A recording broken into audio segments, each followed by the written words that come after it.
hypothyroidism and gallbladder issues. In today's video, I'm going to be talking about how hypothyroidism cost me my gallbladder, what that was like, what my symptoms were, what my surgery was like, because honestly, watching videos of people talking about this very thing helped me to go through with my surgery. And then I'm going to be talking about what to do after you've lost your gallbladder. There are some things you can do to help you feel a whole lot better if you're experiencing symptoms and to prevent symptoms from happening years down the road. So let's get into it right now. My name is Melodye Reynolds, founder of MelodyeReynolds.com, and this is my channel.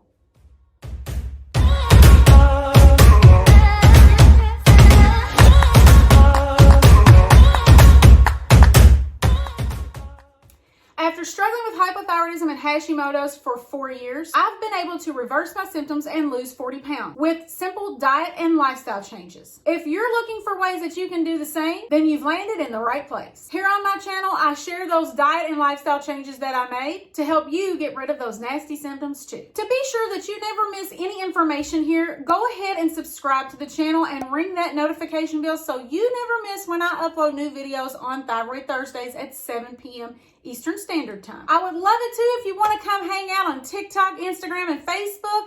That's where I hang out on the daily. So below this video, you will find links to all of those. Come hang out with me. So in October 2019, I unfortunately lost my gallbladder. I had the surgery to have it taken out. I get a lot of questions about that because I share a lot about hypothyroidism, and a lot of people don't make the connection to how hypothyroidism can actually cost you your gallbladder. So let me first explain that, and then I'm going to talk about all of the symptoms that I had and what to do after you have yours removed. So when you're hypothyroid, your body is slowed completely down, including all of your organs. Everything is super slowed down. My liver slowed down, it got fatty, then that caused my gallbladder to start creating gallstones. Now, of course, I was completely unaware that the symptoms I was having was related to all of that, but that is how the connection comes about with hypothyroidism and losing your gallbladder. Your thyroid can slow everything down when it's hypo. Everything slows down, including your liver, and then you start having all of those issues. So I want to share with you the symptoms of what it's like to have your gallbladder start acting up, because there are actually a lot of symptoms. I'm going to share my experience with you. It was very helpful to me to watch videos like this before my gallbladder surgery. So I want to make sure that I share symptoms with you and how all of this happened for me.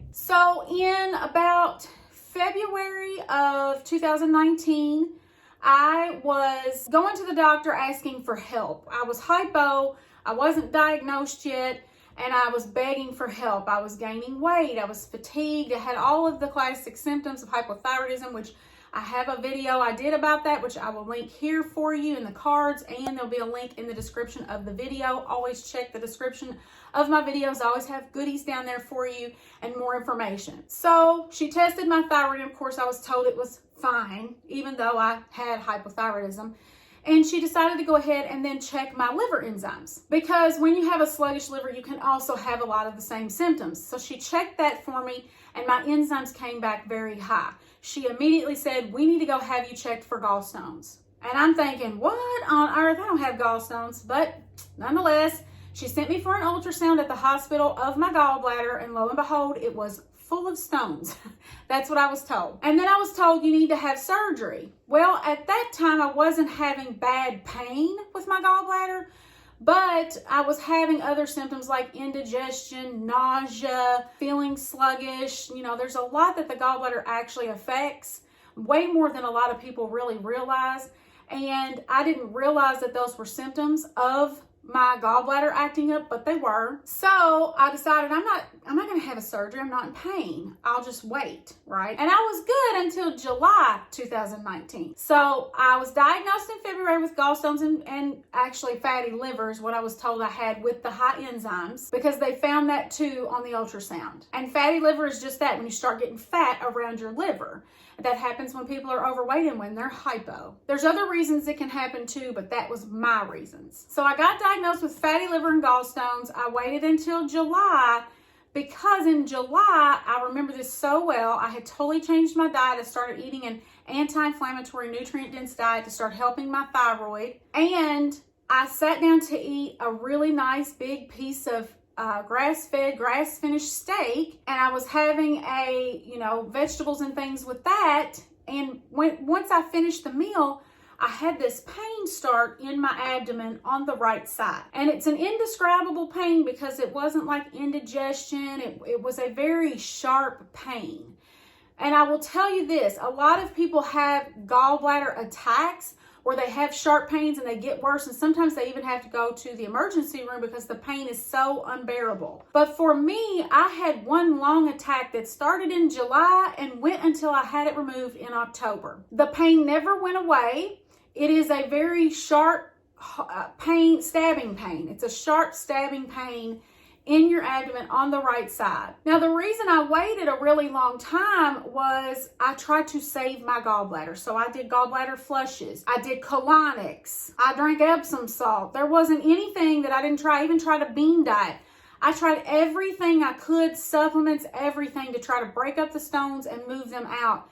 Nothing helped. The pain never stopped for me. There were times when it was less. So when I hydrated really well and when I ate very, very little to no fat, I couldn't hardly have fats in anything I was eating. Even, I'm talking healthy fats, like I couldn't eat avocado. I had a hard time with any healthy fats in anything. The pain would be so bad that I couldn't sleep in my bed. I would have to sleep on my couch with a heating pad propped up as best I could. To say that I was miserable in those months is an understatement. I was terrified because honestly, I didn't want to have the surgery. I didn't think I would live through it. I didn't think I would survive it. So I wanted to save my gallbladder. We are given our organs. Those are in us for a reason. And I knew the gallbladder had an important function. It actually can affect things like your hormones, your energy levels. It can cause you to gain weight once you remove it. I knew a lot of this stuff could happen, so I didn't want that to happen for me. I wanted to try to save it. Unfortunately, when your gallbladder is so far along, like mine was, when it was just full of stones, sometimes people have one big stone, it doesn't matter. You're not going to be able to save it. It just needs to come out because you don't want to get into an emergency situation where it becomes infected or it bursts because it could actually kill you. And I didn't want that to happen either. So I gave it the good try, spent lots of money going to different naturopathic doctors, everything I could possibly try. Nothing worked. So come October, I did get it removed. Now, just to tell you a little bit about the surgery, I went in that morning. You know, they prep you for it. They prepped me very quickly. They gave me something to kind of make me loopy. They took me back. The surgery was actually the easiest part. I was terrified of it, but they knocked me out. I woke up, it was gone. The moment I woke up, I was in intense pain. And the nurses pretty much just threw me out of my bed and sent me on my way out of the hospital because I did have laparoscopic.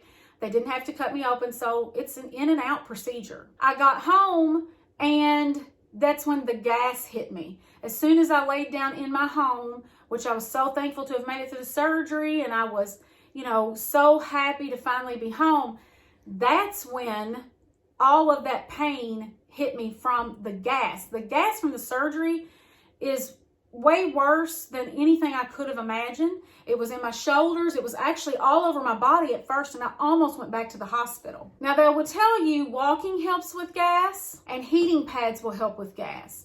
So I tried to do that as much as possible. I'm going to be honest with you, I had a really difficult recovery. It took me a long time to get back on my feet. Some people have the surgery and they're back on their feet within days. For me, it took 3 weeks. Some tips I'll give you is to make sure that you do get up and walk as much as possible after your surgery. Take a pillow with you to the hospital to put on your stomach when you're coming home and you have your seatbelt on. Make sure you have 3 or 4 heating pads because I had the gas in my shoulder. It was down here in my side. So I was just covered with heating pads. Give yourself time to recover. That's another big tip because I didn't realize it was going to take me 3 weeks before I was back on my feet again. They did wind up, they gave me staples because I'm allergic to latex and they were afraid I'd be allergic to that surgical glue. So they gave me staples. I did go, I think about a week later and had those removed. And I do have scars from it. Staples were not fun, I will tell you that. So eating afterward was also difficult. You want to make sure that you eat immediately afterward. You want to make sure you eat a bland diet. So, you know, I had like mashed potatoes that I put some different things in to keep it anti-inflammatory, but I did want mashed potatoes because that was about the only thing I could even think about eating. And I ate some bone broth because bone broth is really healing for you. So I ate some bone broth too. I didn't have an appetite for several days. And yes, it's true. When you have your gallbladder removed, a lot of people have to run to the bathroom a lot. The first few weeks after I had my gallbladder removed, I didn't know if I would make it to the bathroom or not. I'm going to be honest with you, because people don't talk about this stuff. I really thought I was going to have an accident and not make it to the toilet fast enough. Because what happens is, once you remove your gallbladder, you have bile dripping down into your intestines, and that is going to take a while for your body to acclimate. So let's go ahead and get into, so what do you do to try to take care of yourself? Because after you have the surgery, because removing your gallbladder can create a whole new set of issues. About 50% of us that have our gallbladders removed, we're going to have some digestive issues come up. You're going to have possibly chronic diarrhea. I know some people say they can't eat a meal and get all the way through it. That was never my issue, but I did run to the bathroom all the time. You can have indigestion, like a lot of different things can develop. So let me explain to you what the gallbladder does and why I'm going to tell you to take a couple of supplements that might be very useful to you. So your gallbladder stores up concentrated bile from your liver. Your liver makes the bile, it sends it to your gallbladder. Your gallbladder holds it until you eat fatty foods, and those need to be broken down. It then releases it to help your body do that. So once you lose your gallbladder, you don't have that concentrated bile anymore. You have constant bile dripping. What I discovered was very helpful for me was taking a bile supplement. So replacing the concentrated bile. So what I do is I take a bile supplement about 15 minutes after I eat, because that's about when your gallbladder would be releasing that concentrated bile. By replacing it, you're going to help yourself to further break down your fats, including your fat-soluble vitamins. A lot of people who have their gallbladder removed wind up with some vitamin deficiencies, like vitamin D, because it's a fat-soluble vitamin. Your body's not breaking it down properly anymore. You can also gain weight, have hormonal issues, have fatigue and skin issues. So by replacing that bile, you're helping your body to still function as if you had a gallbladder. And the bile actually helped me to not have constant diarrhea. It balances things out. A lot of people have said the same. If you haven't tried bile, I'm going to link the one that I like to use below in the description of this video. Head over and grab that and try it for a few months and see how you feel. I also highly recommend that you get your hands on a really high quality digestive enzyme. Digestive enzymes are going to help you to, again, break down your fats and your proteins and your carbs and all of that. It takes a lot of stress off of the body anyway. Anytime you can do anything to help your digestion, that's a good thing. And digestive enzymes are doing just that. And that's going to help that whole process along too. So I'll link my favorites down below this video. You can also check below this video for a blog post that I did that has all of the symptoms that I had laid out for you. And it has all of the information we just discussed here, but in written form, and it goes a little more in depth. Your next step is going to be to check out the screen here. I think you'll find some things that you like. Check out that playlist. Check out the other videos that I have linked for you. And if you see my face floating around, if you have not done so already, subscribe to the channel. Be sure to like this video and share it out with somebody that you could possibly help with the information. I can't wait to see you next time on Thyroid Thursday. Until then, bye.